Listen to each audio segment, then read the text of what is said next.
이거는 정말 뭐 어떤 뭐 보복 정치 이런 게 아니고 내란을 일으키는 대통령이 또 나오면 당연히 안 되잖아. 안 되죠. 너무 당연한 법인 것 같아요, 제 생각은. 근데 국민의힘은 지금 심하게 반발을 하고 있거든요. 네.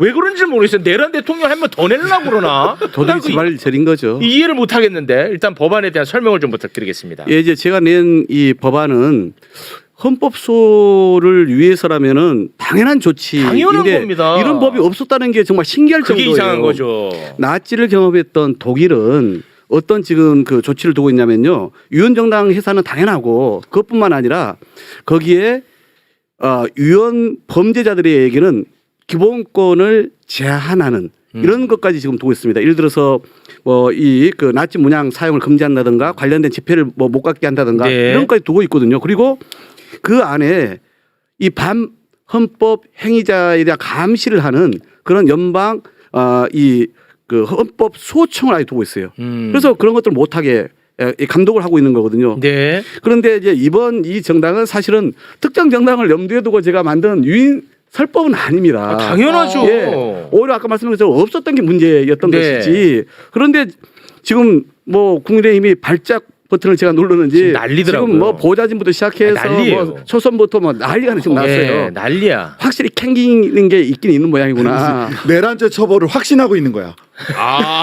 그렇잖아. 윤석열의 내란죄 이것도 맞는 처벌을 말씀이에요. 너무너무 확신하고 있어. 자기들은 다들 기각이 될 거라고 얘기를 하면서도 이건 보나마나 우리를 타겟으로 하는 맞춤형 법안이구나 이렇게 스스로 자기들이 인정하는 꼴이잖아요. 그래서 이 법안은 이런 내란죄, 외환죄, 소위 헌법 질서를 훼손하고 이걸 붕괴시킨 이 대통령뿐만 아니라 그 대통령을 만들고 그리고 그 대통령과 국정을 함께 책임져 왔고 여전히 1호 당원이고 이런 내란까지 벌어진 상황까지 해도 책임 물어야 될 게 너무나 많은 네. 그 정당에게 당연히 우리가 나중에 선거 때 국민들이 알아서 뭐 평가해 줄 거야 이렇게 가서 낼 일이 아니고 그렇게 하면 안 돼. 이건 법으로 그렇죠. 제도로 확실하게 책임을 물을 수 있는 방법을 장치를 만들어야 한다. 그렇습니다. 그런 생각 때문에 제가 말씀처럼 그렇게 파면되거나 대통령이 또는 형이 확정된 그 정당에 대해서는 이제는 정부가 지금 법무부가 그 유언 정당에 대해서는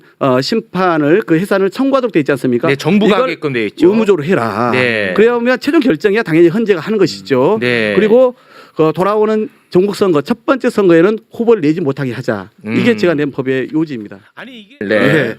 그러니까 당시 통합진보당에 대한 법무부가 이제 청구를 하고 결국은 헌법재판소가 해산 결정을 하지 않습니까? 그 주요 논리가 뭐였냐? 첫 번째는 내란 행위와 관련해서 실행 여부입니다. 근데 여기는 모의를 했음에도 불구하고 해산 결정을 했잖아요. 네. 이번에는 계엄을 통해서 내란을 실행했죠. 그렇습니다. 예. 참고로 그 이석기 의원은 대법에서 내란 모의는 무죄, 선동만 유죄. 내란 선동만 네. 유죄 받았습니다. 선동은 유죄 받았구나. 네. 그다음에 이 주요 인물들의 당내 지위와 역할이 어떠했냐를 따졌습니다. 지금 알다시피 윤석열 아까 말씀드린 것처럼 국민의힘이 만든 대통령 그리고 지금 국정을 공동으로 책임지고 있고 여전히 1호 당원 이러고 있지 않습니까? 네. 계엄을 일으켰을 때 당시에도 그다음에 개선의 여지가 있냐도 그때 봤는데 지금 개선의 여지가 있습니까? 손톱만큼도 지금 없는 눈곱만큼도 없는 상황 아니겠어요? 없어. 그래서 제가 이 판넬에 있는 것처럼 당시에 당내 경기동부연합이라고 하는 정파의 대표와 지금 1호 당원 윤석열은 이건 뭐 비교할 수 없는 상황이고요. 네. 그다음에 지금 국민의힘 의원들이 알다시피 계엄 당일날 어떻게 했습니까?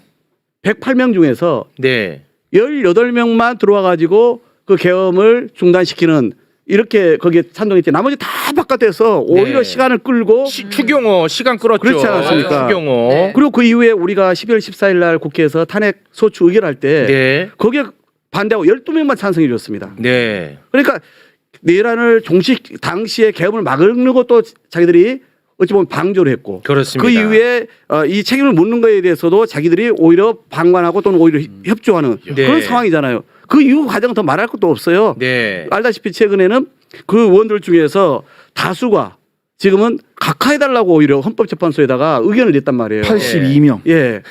이런 데가 지금 해산해야지 어디가 그러면 스픽스는 말하는 언론입니다. 대세는 유튜브, 그중에서 스픽스. 좋아요, 댓글, 구독, 알림 설정. 여러분이 저희를 사랑해 주시고 우리가 여러분을 사랑하는 4가지 방법입니다.